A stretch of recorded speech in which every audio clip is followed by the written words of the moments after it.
राम राम जी। जय श्री राम, हर हर महादेव। मैं बाबा रामदास और आप देख रहे हैं खरी खोटी। जैसा कि आपको पता है, मैं आजकल इंग्लैंड की यात्रा पे आया हुआ हूं और ये वीडियो इस समय बर्मिंघम में बैठ के बना रहा हूं। और इस बीच भारत में घटनाक्रम बहुत तेजी से बदल रहा है। कॉकरोच आंदोलन के सामने मोदी जी ने पूरी तरह जो है सरेंडर कर दिया है। अब इसको कुछ लोग इसको मास्टर स्ट्रोक बता सकते हैं। ये बड़ी अच्छी राजनीति है, इसमें कोई दो राय नहीं है। और मैं हमेशा से एक बात कहता हूं कि साहब, राजनीति में सिर्फ एक चीज मैटर करती है, चुनाव जीतना, सत्ता में बने रहना। यही अल्टीमेट गोल है। उसके लिए आपको कुछ भी करना पड़े, एवरीथिंग इज फेयर। वो कहते हैं ना, everything is fair in love and war. हालांकि उसमें भी हमारे यहाँ तो उसमें उसके भी बड़े सख्त नियम थे। हमारे यहाँ युद्ध हमेशा धर्म युद्ध होता था। और आज भी जो मॉडर्न वारफेयर है उसमें भी बहुत सख्त नियम है। युद्ध के भी नियम होते हैं, परंतु राजनीति के कोई नियम नहीं है। और कुछ लोग इसको वाकई मोदी का मास्टर स्ट्रोक बता रहे हैं। है भी, मैं भी मानता हूं इस चीज को। इतना बच्चा मैं भी नहीं हूं। पर मेरे कंसर्न्स थोड़े से अलग हैं कि आप युद्ध जीतने के लिए अपना स्तर, अपनी राजनीति का स्तर कितना गिराएंगे। कहीं हम देश को तो कॉम्प्रोमाइज नहीं कर रहे हैं चुनाव जीतने के लिए। अभी लेटेस्ट जो सबसे बुरा लगा, 100 से ज्यादा पुलिस वाले और सरकारी अधिकारी कर्मचारी बिहार के इस उपद्रव में, कॉकरोच जनता पार्टी के इस उपद्रव में 100 से ज्यादा गंभीर रूप से घायल है। एक की तो पूरी खोपड़ी खुल गई है, आईसीयू में है। एक की आंख चली गई है। ऐसे गंभीर रूप से घायल हैं 100 से ज्यादा पुलिस वाले। और बिहार सरकार को बाकायदा विज्ञप्ति जारी करनी पड़ी है कि नहीं नहीं, हम सबसे मुकदमे वापस ले रहे हैं। हालांकि बाद में उसमें लिपापोती भी हो रही है। अब लिपापोती हो रही है। पहले उन्होंने बोल दिया कि नहीं, हम सभी मुकदमे वापस ले रहे हैं और जिसको जिसको पकड़ा उसको छोड़ रहे हैं। अब लिपापोती कर रहे हैं कि नहीं, पीसफुल प्रोटेस्टर्स को छोड़ रहे हैं। तो भैया, पीसफुल प्रोटेस्टर को तो वैसे भी नहीं पकड़ना चाहिए। एक आदमी आया जो निर्धारित स्थान पे नियमों के तहत पीसफुली प्रोटेस्ट कर रहा है, उसको आप क्यों पकड़ेंगे? तो उसका डेमोक्रेटिक राइट है, मैं मानता हूं, बिल्कुल है। परंतु जिसका क्रिमिनल बैकग्राउंड है, चलो उसको तो पकड़ लो। कुछ लोग कह रहे हैं कि साहब नहीं, उसको भी मत पकड़ो जिसका कोई क्रिमिनल बैकग्राउंड नहीं। अरे भैया, उसका क्रिमिनल बैकग्राउंड नहीं था, पर आज वो क्रिमिनल है क्योंकि आज उसने एक पुलिस वाले का सिर फोड़ दिया मार के। आज उसने पुलिस की गाड़ी तोड़ दी है। आज उसने पब्लिक प्रॉपर्टी को नुकसान पहुंचाया है। आज उसने आगजनी की है, तोड़फोड़ की है, बलवा किया है। पहले उसका कोई क्रिमिनल रिकॉर्ड था कि नहीं था, इससे कोई फर्क नहीं पड़ता। आज वह एक क्रिमिनल है। उसके खिलाफ कार्रवाई नहीं होगी तो इससे गलत संदेश जाएगा। और सरकार को इस तरीके से इन क्रिमिनल्स के आगे सरेंडर नहीं होना चाहिए। एक बार कस के कार्रवाई कर दिया, अगली बार 100 बार सोचेगा सड़क पे उतरने से पहले। इसलिए मैं कहता हूं, बच्चे बच्चे बच्चे। अरे भैया, ये बच्चे नहीं है। बच्चा वो होता है जो पढ़ रहा है अपने स्कूल में। 15 साल का बच्चा अगर आके धरना स्थल पे आगजनी तोड़फोड़ कर रहा है, पुलिस वालों पे पत्थर बरसा रहा है, वो बच्चा नहीं है। उसके ऊपर सख्त कार्रवाई होनी चाहिए। अगर 18 साल से कम है, जुवेनाइल है, तो जुवेनाइल के नियमों के तहत कार्रवाई कीजिए। पर ऐसे खुला छोड़ देना उचित नहीं है। और ये सरकारों की हमारी बड़ी पुरानी प्रवृत्ति रही है कि हिंसक आंदोलनों में जो लोग पकड़े जाते हैं उनको अक्सर छोड़ दिया जाता है। तो साहब अभी पूछा गया कि भैया क्यों वापस ले लिए गए एफआईआर और सबको छोड़ा क्यों जा रहा है? बोला साहब बांकीपुर का वो उपचुनाव है बिहार में। वैसे तो कोई ना कोई उपचुनाव हमेशा लगा रहेगा इस देश में। हर 3 महीने बाद एक बड़ा चुनाव होता है हमारे देश में। बिहार में अब बांकीपुर का चुनाव है, इसलिए सम्राट चौधरी जो है लेट गए। कुछ लोगों को मेरे इस लेट गए शब्द से बड़ी आपत्ति रहती है। मैंने भी सोचा कि अब मैं जो है भोजपुरी में वीडियो नहीं बनाया करूंगा। तिल चटाई लेके लेटना जो है ना, ये बड़ा भोजपुरी का शब्द है। अब मैं शुद्ध संस्कृत में और प्योर एकदम ब्रिटिश एक्सेंट वाली इंग्लिश में बोला करूंगा। आपको पता है ब्रिटिश एक्सेंट में अगर गरिया दो तो गाली नहीं माना जाता है। अगर किसी सभ्य समाज में टट्टी बोल दो तो बहुत बुरा लगता है। पर ओह शिट, ये बड़ा संस्कारी शब्द है क्योंकि अंग्रेजी में है ना। इसलिए मैं भी आज के बाद अगर जब गरियाया करूंगा तो अंग्रेजी में गरियाया करूंगा। वैसे अभी बैठे बैठे मुझे ख्याल आ रहा था कि इस कॉकरोच आंदोलन में एक उज्जवल भाई मेरे फेवरेट कैरेक्टर है। साहब इस पूरे आंदोलन का जो मेरा फेवरेट कैरेक्टर है वो उज्जवल भाई है। उज्जवल भाई की टी शर्ट पे लिखा था लाइफ सक्स बट आई सक बेटर। पर अब ज्यादा नहीं बोलूंगा। पर इस आंदोलन में एक और व्यक्ति निकल के आया है जो अपनी टी शर्ट पे अब लिख सकता है कि आई सक बेटर देन उज्जवल। कौन है वो मैं बोलूंगा नहीं, भक्तजन नाराज हो जाएंगे, इसलिए मैं बोलूंगा नहीं कौन है वो, आप स्वयं अंदाजा लगाइए। पर आंदोलनकारियों के सामने सरेंडर करने में उस आदमी का कोई जवाब नहीं है। उसके मास्टर स्ट्रोक होते ही ऐसे कि उपद्रवियों के सामने, अराजक तत्वों के सामने। अच्छा, मैं तो हमेशा से मुझे एक डाउट रहा है कि ये स्वयं मैन्युफैक्चर करता है ऐसे आंदोलन।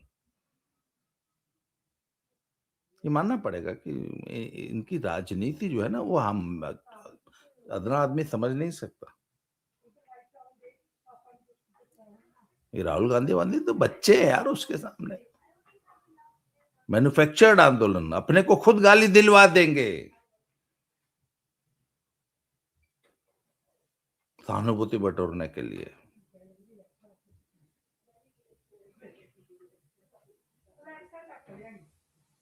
तो सम्राट चौधरी भी साहब, उनको भी हे सम्राट, हम साला लेटा है, तुम खड़ा कहां है, तुम भी लेट जाओ। सम्राट चौधरी भी लेट गए। सब एफआईआर वापस ले लिए। सब आंदोलनकारियों को छोड़ा जाएगा और शाम तक छोड़ दिया जाएगा। टाइम लिमिट दे दिए हैं, शाम तक ही छोड़ देंगे। हेमंता बिस्व शर्मा को भी लेटा लिया गया। पर मैंने सुना है कि शुभेंदु अधिकारी ने सरेंडर करने से मना कर दिया कि नहीं सर, हमसे नहीं हो पाएगा, हमारे यहाँ जो उपद्रव करेगा हम नहीं छोड़ूंगा, चाहे जो हो। अच्छा, और सबसे बड़ी बात है, बाबा के यहाँ काहे नहीं होता है ऐसा उपद्रव? बाबा को, अच्छा आप सोच के देखिए। मैं कल भी मैंने एक वीडियो में यही सवाल पूछा था, मैं आज दर्शकों से पूछ रहा हूं। अगर ये आंदोलन लखनऊ में हुआ होता, अगर ये आंदोलन उत्तर प्रदेश में हुआ होता तो क्या होता? उत्तर प्रदेश में चुनाव नहीं है क्या? है ना।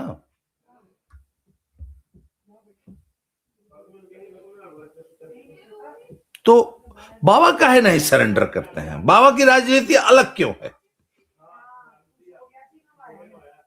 बाबा ने आज तक किसी उपद्रवी के सामने सरेंडर क्यों नहीं किया?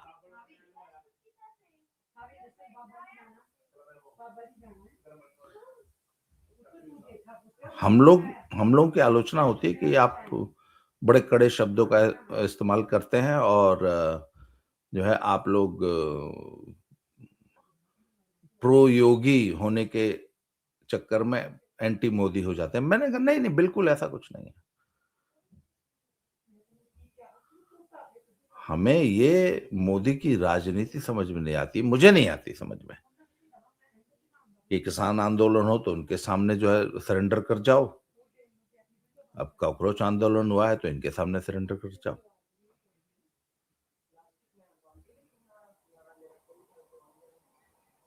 किसान आंदोलन को भी जानबूझ के सालों साल चलने दो, जानबूझ के। इसी तरह वो शाहीन बाग की आयत कीजिए, चलने दो, बैठे तो बैठे रहने दो। अब कॉकरोच आंदोलन में हमने देख लिया, बैठे हैं तो बैठे रहने दो।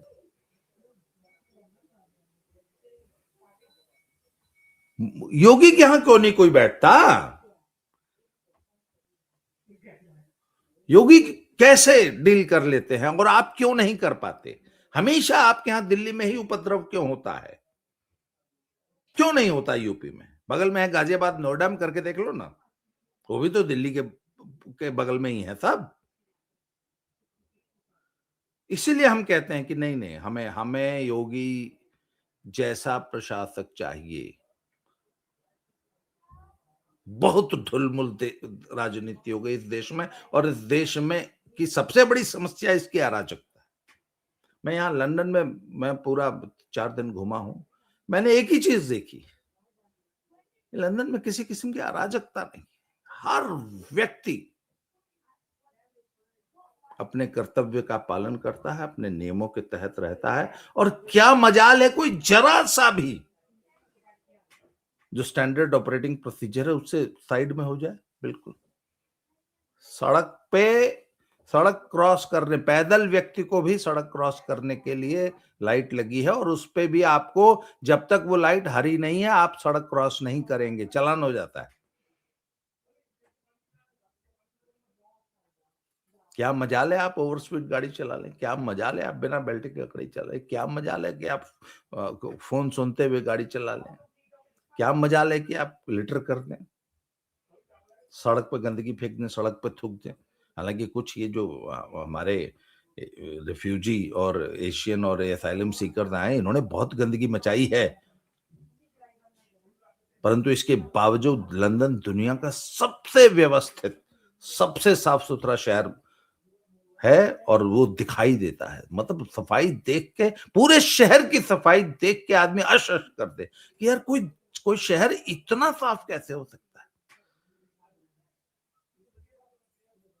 अच्छा एक और बात बताता हूं आपको, आप अपने घर में एक ईंट भी अपनी मर्जी से नहीं लगा सकते। आपके घर का रंग क्या होगा, आपके घर का डिजाइन क्या होगा, आपके घर की ईंट का रंग क्या होगा, इसके भी मानक तय हैं। मैं आपको एक बड़ी मजेदार बात बताता हूं कि इंग्लैंड के सभी घरों में सफेद रंग की एक ही डिजाइन की खिड़की होती है, एक ही डिजाइन का घर होता है पूरा इंग्लैंड, और एक ही डिजाइन की खिड़की होती है, सफेद रंग की खिड़की होती है, उसके अंदर सफेद जालीदार एक पर्दा लगा है। पूरे इंग्लैंड के हर घर की खिड़की में वही सफेद जालीदार, इतनी सिमेट्री मेंटेन की है पूरे देश ने। तो कल मैं एक कॉलोनी में गया, वहां पे हमारे 20-25 घर भारतीय समाज के थे। तो मैंने पूछा, मैंने कहा ये सारा इंग्लैंड जो है सफेद जाली वाला पर्दा लगाता है, पर आप लोगों ने ये क्यों सफेद ब्लाइंड्स लगा रखी हैं? बोले नहीं मॉडर्न है, ये है वो है, नया है। मैंने कहा अच्छा साले तुम ही नए हो, तुम ही मॉडर्न हो, बाकी पूरा इंग्लैंड मूर्ख है जो उस ट्रेडिशन को फॉलो कर रहा है। पूरे इंग्लैंड में मैंने उसी एक कॉलोनी में 10-20 घरों में जो है सफेद जाली वाले पर्दे की जगह वो ब्लाइंड्स लगी देखी। हालांकि खिड़कियां अभी भी वाइट ही हैं सब, उस पर उसके अंदर उन्होंने वो सफेद जाली बदल दी। क्यों? आप ट्रेडिशन का सम्मान क्यों नहीं कर सकते? ये हमारे भारतीयों का काम है, अंग्रेज कभी ऐसा नहीं करेगा। शहर की एक गरिमा है, उसको मेंटेन करेगा। परंतु हम हिंदुस्तान से गए हैं, हमने ठेका ले रखा है तुम्हारी गरिमा का, हम साले को नया काम करेंगे।